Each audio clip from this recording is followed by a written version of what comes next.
بسم اللہ الرحمن الرحیم۔ السلام علیکم، میں ڈاکٹر منصور ملک جی۔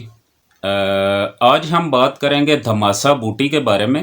دھماسا بوٹی کو سچی بوٹی بھی کہا جاتا ہے کیونکہ یہ صحت کے معاملات میں مسائل کو بہت کرشماتی طور پر حل کرتی ہے۔ بے پناہ فوائد ہیں اس کے، بہت سے لوگ اس بوٹی سے واقف نہیں ہیں، تو آج میں آپ کو چند اس کے فوائد بتاؤں گا۔ ویسے تو اس کے فوائد بہت سے ہیں، لیکن چند ایک فوائد کا میں آپ کے ساتھ ذکر کروں گا اس بوٹی کا۔ یہ بہت ہی بآسانی کسی بھی پنسار سٹور سے آپ کو مل جائے گی۔ بوٹی پاؤڈر فارم میں بھی آپ کو مل جائے گی اور ویسے بھی آپ کو مل جائے گی۔ اس کے طریقہ استعمال کے بارے میں بہت انشاءاللہ ڈیٹیل سے ہم بات کریں گے۔ اس سے پہلے میں آپ کے ساتھ اس کے چند ایک فوائد کے بارے میں بات کرنا چاہتا ہوں۔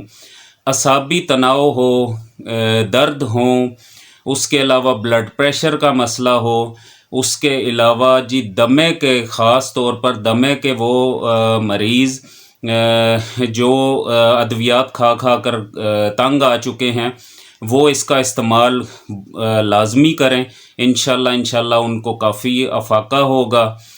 اس کے علاوہ یہ ہیپاٹائٹس کے لیے بہت مؤثر ہے۔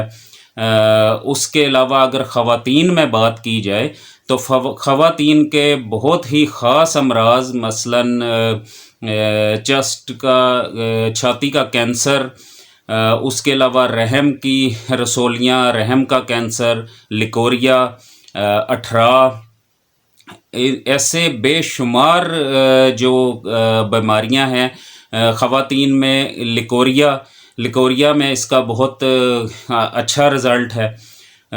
جگر کے امراض میں اس کا بہت اچھا جو ان سے وہ رزلٹ ہے۔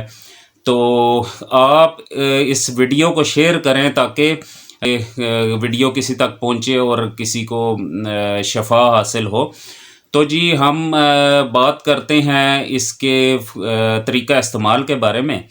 اس کا طریقہ استعمال جو ہے اس سے پہلے میں آپ کو ایک بات بہت اچھی طرح واضح کر دینا چاہتا ہوں کہ اس کو کسی بھی صورت خالی پیٹ استعمال نہیں کرنا۔ یہ کھانے کے بعد استعمال ہوگی۔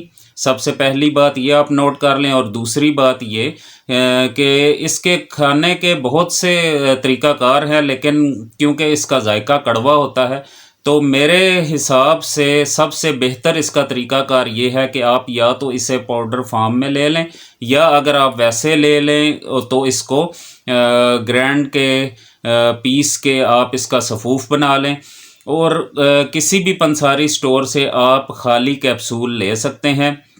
ان کیپسول کو آپ کیپسولوں میں اسے بھر لیں، اس کے پاؤڈر کو، اور ایک کیپسول صبح اور ایک کیپسول شام کو آپ کھانے کے بعد آپ استعمال کریں گے۔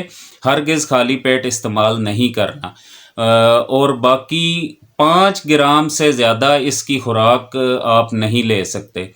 تو خالی کیپسول لے کر اس کا سفوف بنا لیں۔ سفوف بنا کر آپ ایک کیپسول صبح، ایک ناشتے کے بعد، اور ایک کیپسول رات کھانے کے بعد آپ استعمال کریں۔ انشاءاللہ جو امراض میں نے آپ کو بتائے ہیں، ان میں سے کوئی بھی مسئلہ، کوئی بھی مرض ہو تو انشاءاللہ آپ کو شفا ہوگی۔ تو دعا میں یاد رکھیے گا جی۔ اللہ حافظ جی۔